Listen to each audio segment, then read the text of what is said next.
Hello, my friends.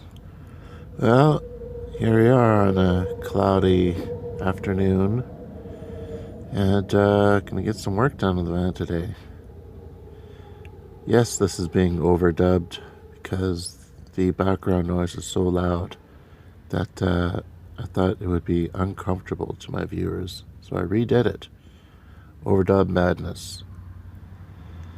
So I'm gonna talk about how I'm making my partition door in this video, and a little bit about my power situation, which is pretty bleak. Because I have no power, of course, I haven't, no fridge, which means I can't have cereal. I could bring my ice block to various places, like one of the blue blocks, and freeze it, which I've done in the past. But I'm trying a different experiment this time. I'm just eating apples for breakfast, which, to be honest, it's doable, but it's not my favorite. I prefer cereal.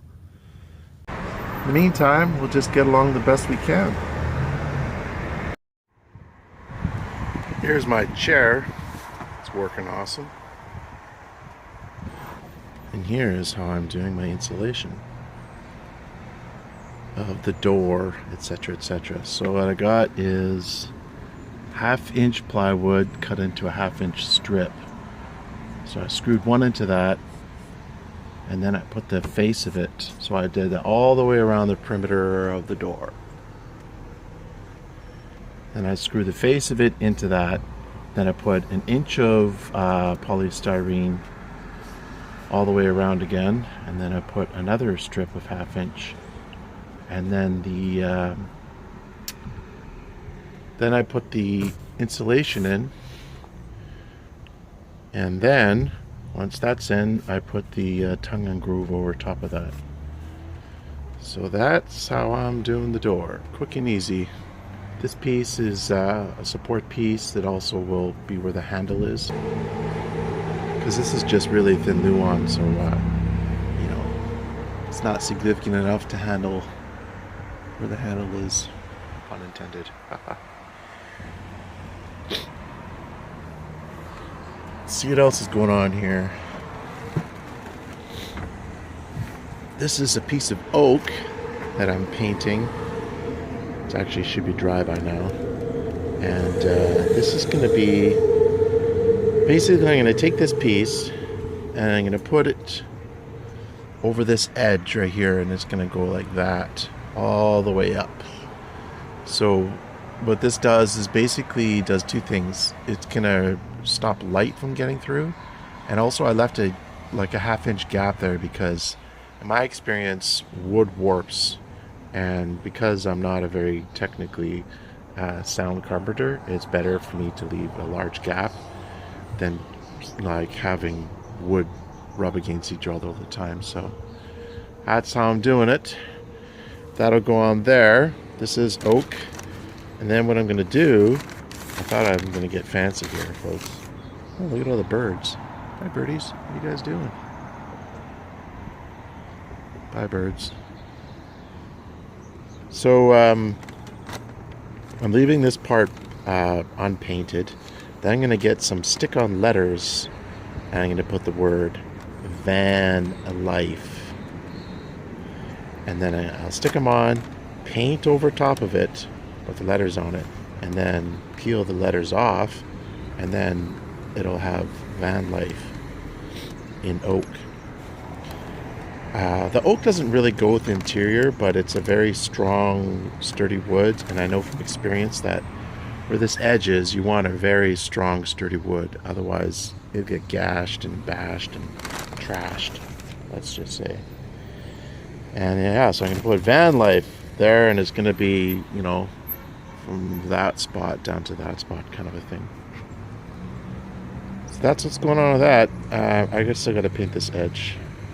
And then I'm going to polyurethane over that, the whole thing. This time I bought a whole 4 liters of black paint instead of just buying the small ones I did in my previous van.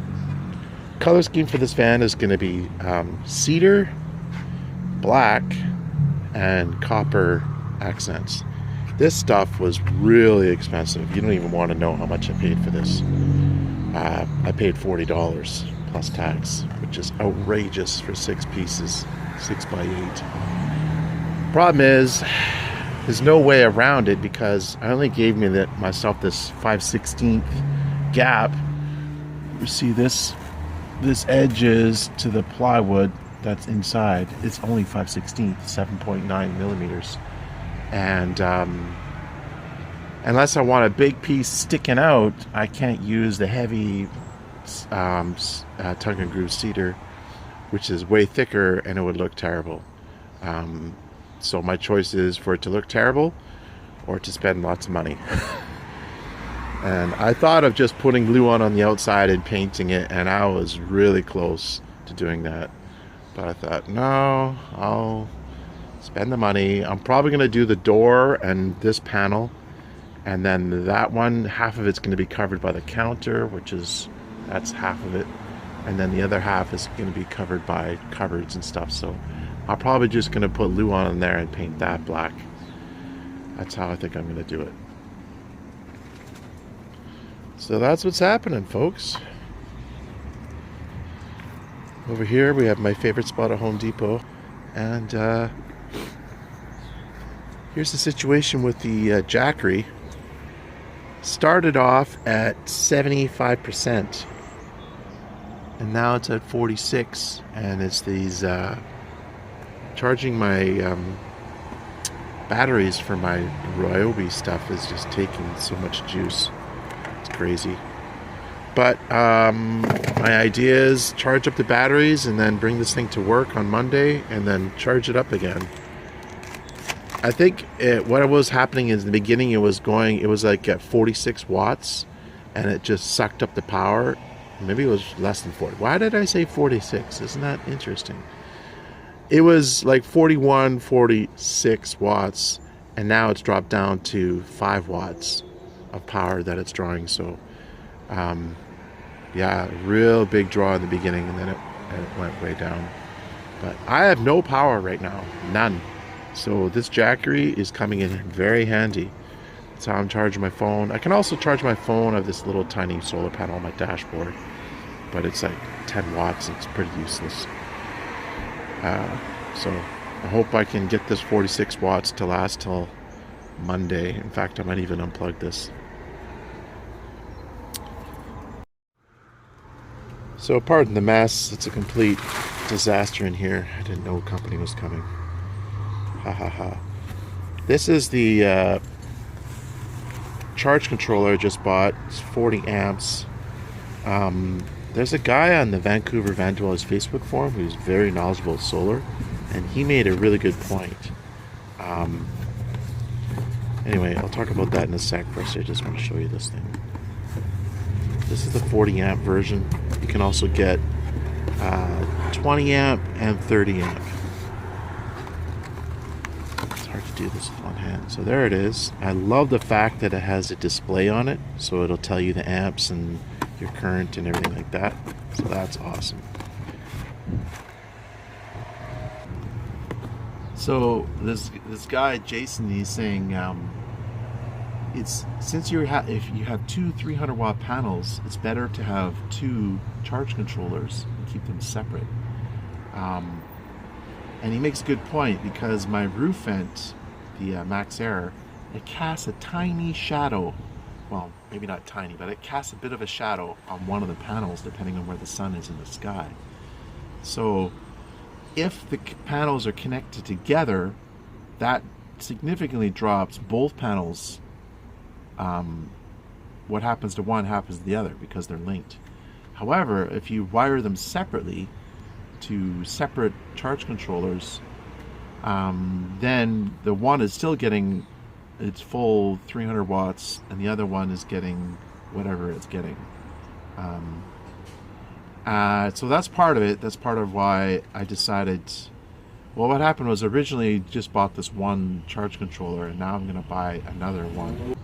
So anytime you're under a tree or a branch or anything that's casting a shade on one panel, it'll only affect that one panel, not both of them. It just means I got to spend $200 more on another charge controller. The 60 amp charge controllers are way more expensive. They're like, it's cheaper to buy two 30 amp than one 60 amp. I made the mistake of buying a 40 amp because I thought I was going to run both into one. Another reason why you should think a lot about which charge controller you're going to get is because they have a maximum of 520 amps for the 40 amp charge controller. So if you want to get as many amps as possible, or is it watts or amps? I don't know. I think it's watts. So there's a maximum of 520 watts. Well, I have 600 watts of panels. So does that mean I'm automatically going to lose 80 watts from the beginning? So what's the heck's the point, I think? So buy two separate charge controllers and you can get maximum wattage out of each panel, and everything will be ticky-poo. And in this climate in Vancouver, BC, where it's cloudy and raining a lot, I need to maximize my solar situation as much as I possibly can. Something over there wasn't making my noise. I don't know. Anyways, guys, that's what I have for today. Thanks for watching and be well, my friends.